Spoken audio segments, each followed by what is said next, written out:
This weekend's results may say otherwise, but I still think Luke Lilledahl and Braeden Davis are both NCAA title contenders.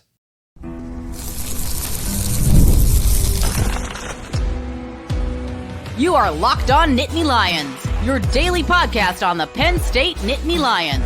Part of the Locked On Podcast Network, your team every day. You are locked on to Penn State Wrestling. Thanks so much for making Locked On Nittany Lions your first listen and watch every single day. My name is Zach Seyko, and I am your host of the show. Today's episode is brought to you by FanDuel. Right now, new FanDuel customers can get $150 in bonus bets if you win your first $5 bet. As always, let me know your thoughts down in the comments section. Luke Lilledahl, Braeden Davis, still NCAA title contenders based on this weekend's results. Beau Bartlett should absolutely be the number one wrestler at 141 after defeating Jesse Mendez, and then going through Joe Sealey and Cole Mirasola's spot starts in place of Tyler Kasak and Greg Kirkfleet and what their timelines would be returning to the starting lineup. So Luke Lilledahl, Braeden Davis, we'll start at 125 first, right? And then move our way up to 133. I still think Luke Lilledahl is an NCAA title contender. However, he does have some weaknesses that he either needs to figure out or somewhat turn into, just neutralize it or somehow turn it into a strength, because as we can see, being on bottom for Luke Lilledahl is going to get him in some trouble if he's not careful. And against better wrestlers, when I look at the rankings that I'm going to have pulled up in front of me here, but when I think of him matching up against a Matt Ramos or Richie Figueroa, now that he's back from injury, or potentially some of those other wrestlers in the top five, it's going to get a little dicey. But Luke Lilledahl has impressed along the way. Remember, he's defeated a Sheldon Seymour of Lehigh, a Caleb Smith of Nebraska. Lilledahl is absolutely capable of going on a run, but he's got to avoid those uncomfortable situations that don't play to his strong suits. He needs to wrestle on his feet. He needs to be as offensively sound as possible, because we can see he can put up a bunch of points in a matter of seconds and against an Illinois opponent that, is not to his caliber. But it's good to see that kind of response. And I think Luke Lilledahl just got caught in that matchup against Brendan McCrone of Ohio State, because he was leading 6-2, and then he ultimately deferred, and then Ohio State took top, McCrone took top, and that was the right move, and it ultimately turned into a pin, and that's very uncharacteristic. You don't want to see him do that. But at the end of the day, this is a learning moment for Lilledahl. He's still a true freshman. I know it comes with the territory. I know it comes with the pedigree of all of the accolades that he has racked up in freestyle, international wrestling. He was one of the top pound-for-pound recruits in the class of 2024. So yes, the expectations are high. You are going to be expected to not do that. But I don't read too much into the loss to Dean Peterson, for example. Luke Lilledahl just didn't look like himself that day. I don't think that's going to happen in the Big Ten tournament, in the NCAA tournament when it rolls around. So he's right there in terms of those top five wrestlers or so. Matt Ramos, I could rattle off the top wrestlers if you'd really like me to at 125. But I think if Lilledahl faces a Dean Peterson again, a Brendan McCrone again, he gets wins there. Matt Ramos obviously don't have as much confidence, but when you put Lilledahl into the top 4, 5, 6 wrestlers at this weight class, it's anybody's chance. Even though, as I'm sitting here, I would take Matt Ramos of Purdue to win the 125 NCAA title, meaning the Big Ten title as well.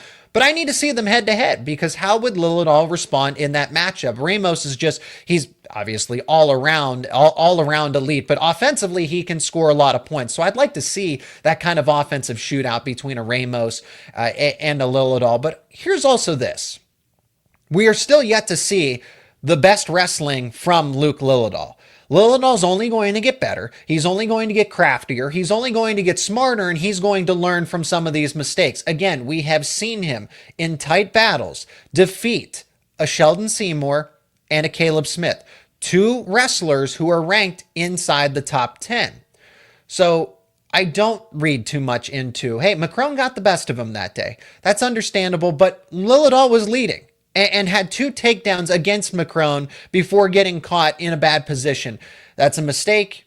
You take it, you learn from it, and Lilledahl is only going to get better. So what he did against Ohio State is not what he didn't do, I should say, is not exactly indicative of how he's going to perform in the future, because he has all the potential in the world. He's only going to get stronger as a competitor. Let's talk about Braeden Davis, because Braeden Davis's situation is also similar but different in the fact that he's just not 100%. Braeden Davis dealt with that knee injury early on in the season.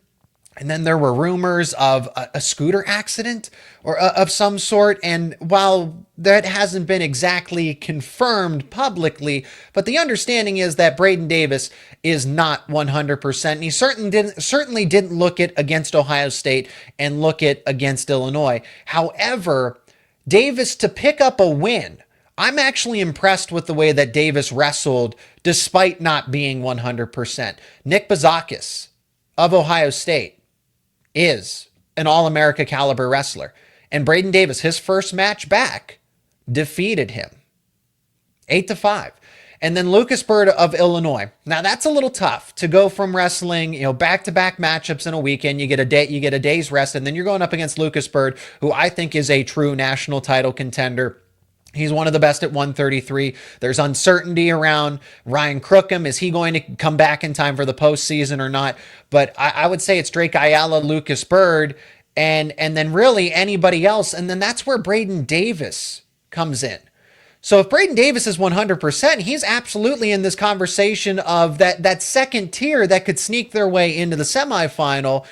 And then when you're in the semifinal, like I said, anything can really happen. So is Luke Lilledahl, is Braeden Davis a title favorite? No, that's not what I'm here to say. But they are a title contender. They can certainly make their way through. Braeden Davis, if you get him close to 100%, he was able to go out and in his first matchup after not wrestling for a few weeks against Nick Bazakis, who I believe will be on the podium, and he goes out there and defeats him. Didn't look the best against Lucas Bird, but that's what he has to get back up to wrestling speed. And I did not believe that Braeden Davis would wrestle this weekend. I thought that let's get him as close to 100% as possible, and he'll get his tune-up in the Big Ten tournament. No, Cale Sanderson and company are very intentional. They knew that by him wrestling Nick Bazakis and Lucas Bird, that is the only way you're going to get back up to speed. That is the only way you are going to be at the top of your game, is when you are not 100%, when you are not at your best. Yes, you are risking furthering a lingering injury, understandably so, but you're going to miss an opportunity to wrestle guys that you are definitely going to face in the Big Ten tournament, maybe two wrestlers that you'll face in the NCAA tournament. So Penn State was very intentional in the fact that they didn't want this opportunity to go past Braeden Davis, where he would have been able to wrestle comparable competition that you can now gather. Hey, how close is he? Is he there? And against a Nick Bazakis, we saw it. Against Lucas Bird, yeah, there were some lingering issues, but it was because he's a step behind. And when you're recovering from an injury, when you haven't wrestled an opponent that's elite like that, yeah, it's going to show up. But that was the tune-up, because he's going to do, I think as he progresses and gets better, he will be an NCAA title contender, because he just needs to recover. He just needs to be better in terms of his overall physical health, because I think Braeden Davis is there from what we've seen against the likes of Bazakis, against other competitors at 133, a Nasir Bailey, for example, a Dylan Shaver. It's not like Braeden Davis hasn't racked up some impressive wins. But losing to Lucas Bird, even that Ryan Crookham match, when Crookham was healthy, that was 4-1. And Davis was the aggressor in that matchup. And if he had just finished one offensive attack or two, that's a tie match. And then who knows if he ultimately upsets Crookham. So I don't think Braeden Davis is far off. He does not look like the freshman version of Braeden Davis, which was passive, second-guessing himself, really relying on defense. No, Braeden Davis has shown an offense. He's shown that offensively he is much further ahead than where he was a year ago, and that's why I believe not only he, but Luke Lilledahl still should be considered title contenders at their respective weights. Beau Bartlett is not only a title contender, he is a title favorite. just knocked off Jesse Mendez, got his revenge, and it was a decisive victory over Mendez. We'll talk about that and Tyler Kasak and his timeline of when he could be expected to return. That's coming up next here on Locked On Nittany Lions. Today's show is brought to you by FanDuel. When the game tips off, the NBA action is just getting started, and there's no better place to get in on that action than with FanDuel, America's #1 sportsbook. With FanDuel, you can place live bets throughout the game, so even if you miss opening tip-off or you want to bet on a fourth quarter comeback, you can stay in the action. And if you're looking for a bigger payout, you can even combine those live bets into a same-game parlay. FanDuel's live betting feature is great because it keeps every moment of the game exciting. Whether you're backing your favorite team for a late-game rally or picking a player to hit a clutch three, you'll never feel like you missed a chance. Plus, the app is super easy to use, and when you win, you get paid instantly. Right now, new FanDuel customers can get $150 in bonus bets if your first $5 bet wins. Just visit FanDuel.com to join today. That is FanDuel.com for your shot at $150 in bonus bets. Make every moment more with FanDuel, an official sports betting partner of the NBA. Beau Bartlett should absolutely be the #1 ranked wrestler at 141. Yes, jumping Andrew Alirez. And why I say that is because, well, Beau Bartlett just knocked off the #1 wrestler.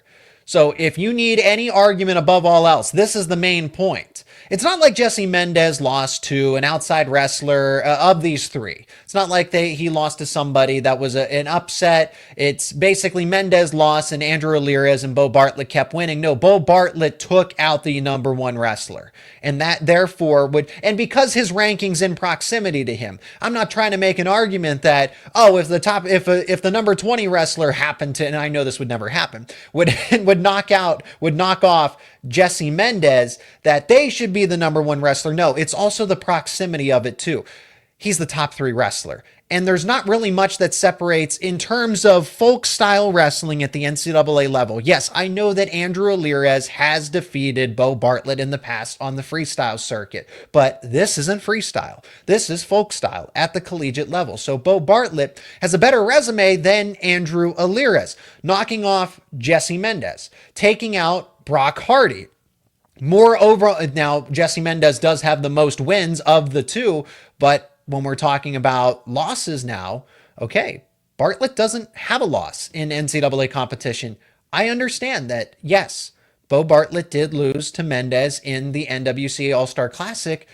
As far as I'm concerned, maybe it's splitting hairs here, but that doesn't count towards NCAA results. That is a scrimmage bout. That one does not have any indication, that one does not have any bearing on how these two are doing in NCAA competition because it's not a scheduled NCAA matchup. So Bartlett has the best wins compared to Andrew Alirez, has more wins than Andrew Alirez, and now has the head-to-head win over Jesse Mendez, so he should be the #1 wrestler, and he has the most recent best victory against that guy, who was #1.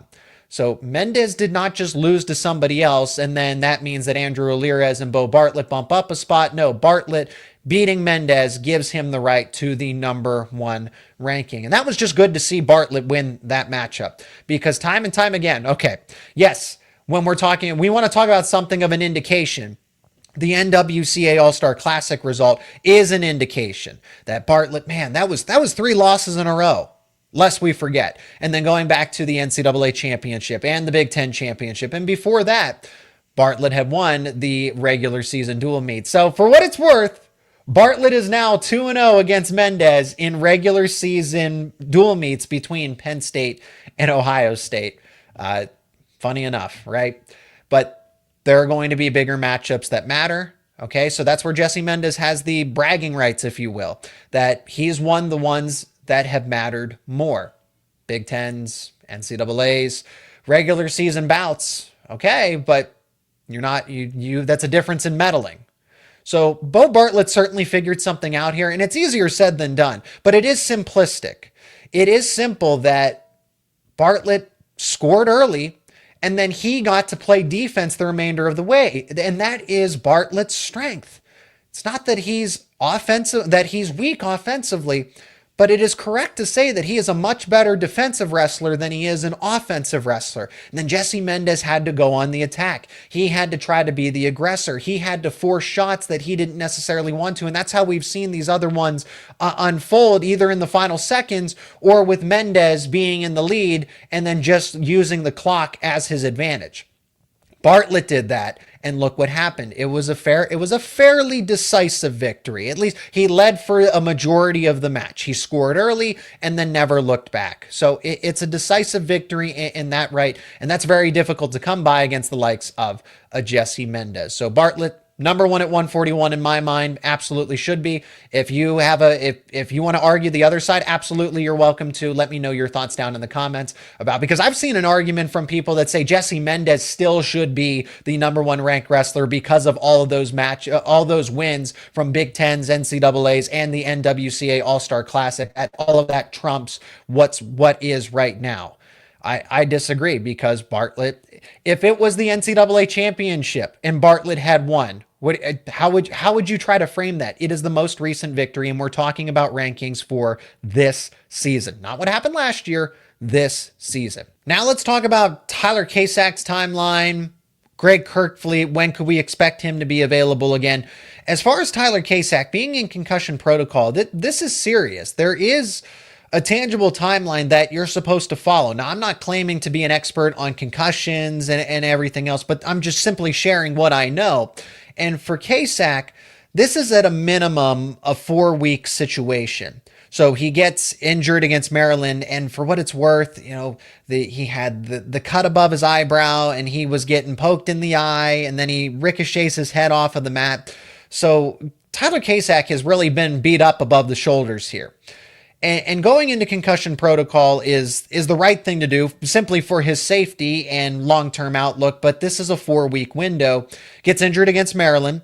So this first week missing Ohio State and Illinois. The second week is going to be missing. I don't expect him to wrestle against American. I don't. And if he is, that means he is recovering and that this is simply out of it's precautionary. It was a safety measure and it's not super serious. But what I expect is him not to be available until the Big Ten tournament. And this lines up absolutely with how the standard concussion protocol works, where it is a month. It's a month recovery to make sure everybody's safe. Tyler Kasak. So for Kasak, it follows that where he's going to miss these past 2 dual meets. Expect him to miss American University. And that's simply a prediction on my behalf. This is my intuition. He could wrestle if he's fully healthy. But if they're going to follow the standard timeline, he's going to miss American. You don't need to wrestle him anyway. You don't need to chance it. Even if he's 99%, you don't need to put him out there. In the case of Braeden Davis dealing with a knee injury and the chance to wrestle a Nick Bouzakis and a Lucas Bird, who you are more than likely to face both of each multiple times between Big Tens and NCAAs, you don't want to pass up that opportunity. Concussion can be really serious. And what does Kasak exactly need to prove when it's not comparable competition to what Bouzakis and Bird are? And same thing goes with American University. It's not to be disrespectful, but American University does not have an All-America wrestler at 157. Maybe they do. Maybe they do, and I just don't know about it. So my point is Kasak doesn't have anything to prove by wrestling against American. You can leave him out of the lineup, let him rest. And then there's that bye week, essentially, that gap until Big Tens. And then that 4th week, that's the end of the 4-week timeline when they get to the Big Ten tournament where Tyler Kasak would be, where it's routinely how you handle a concussion protocol.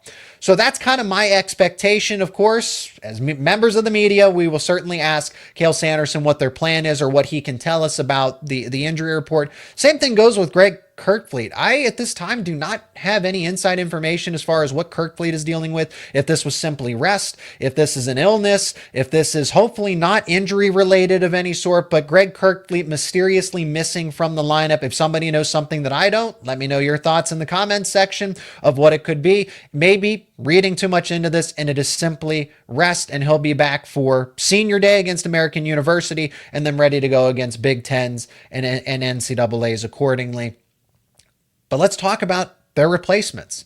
Joe Sealey, Cole Mirasola, the true freshmen getting spot starts in their places. Now, Neither of them picked up any wins over the weekend, but there's certainly things to understand about their performances given the circumstances. I'll tell you more about it after the break.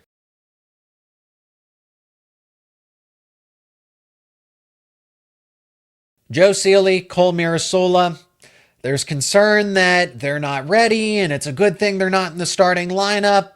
We need to understand their specific situations before we say that it really criticize of how they performed over the weekend. So there are some circumstances here. I want to begin with Joe Sealey because he was robbed against a victory against his Illinois counterpart, Kreiser. Oh, he got the whizzer in there. No, he didn't. It was the takedown. Takedown secured in the final seconds. I liked what I saw from Joe Sealey in that second bout. Obviously, nothing to write home about in that Ohio State matchup.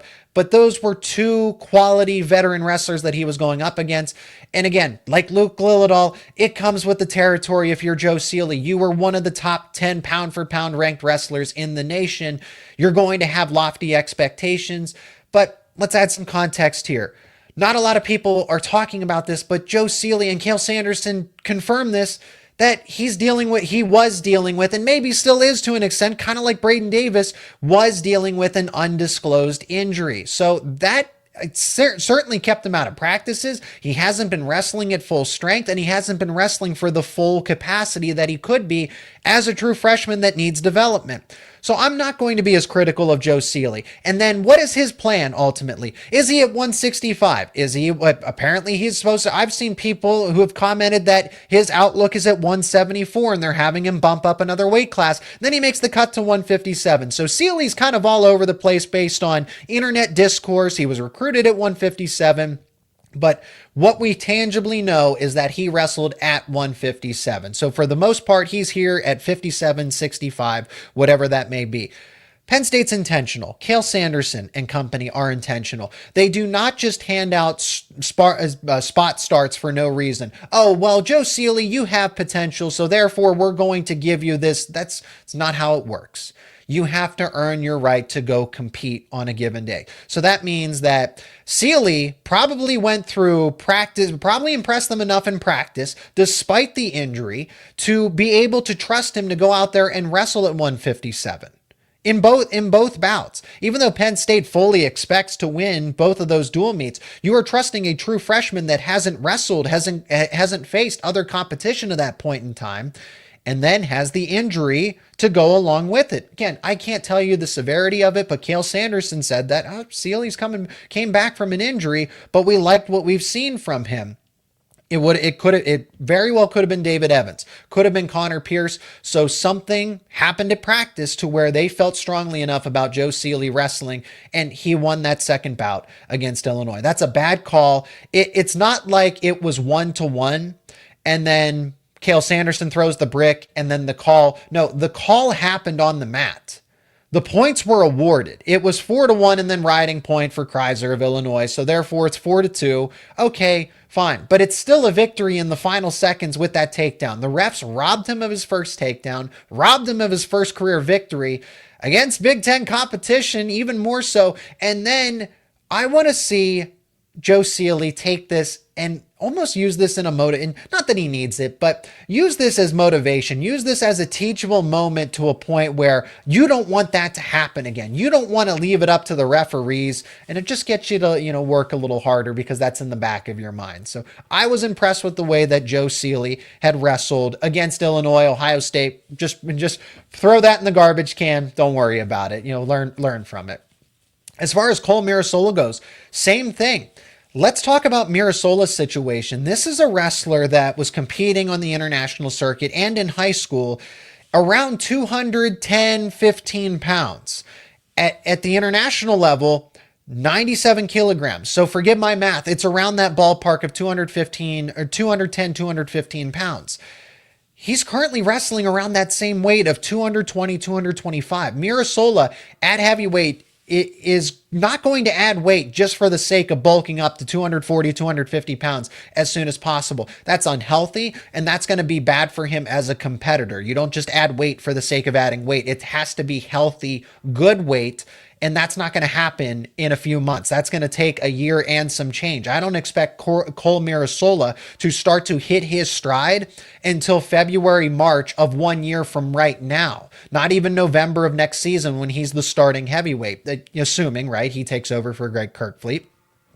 But Mirasola, to go up against two back-to-back top 10 wrestlers in Luke Luffman of Illinois, and then before that, Nick Feldman, and he didn't lose by major decision. He didn't lose by tech fall. He scored. He was able to get some points against Nick Feldman. Those are two wrestlers that are going to finish most likely on the podium. Nick Feldman's been dealing with injuries. I think that was someone that wrestled, right, up against Greg Kirkfleet multiple times last season in the postseason. Nick Feldman is one of the better wrestlers at heavyweight and should be considered somebody that's, I wouldn't say he's a long shot, just somebody that will be around the Final Four. Yes, it's Gable Steveson. Yes, it's Greg Kirkfleet. But Nick Feldman, everything goes right. He can easily be in the semifinals at heavyweight this season.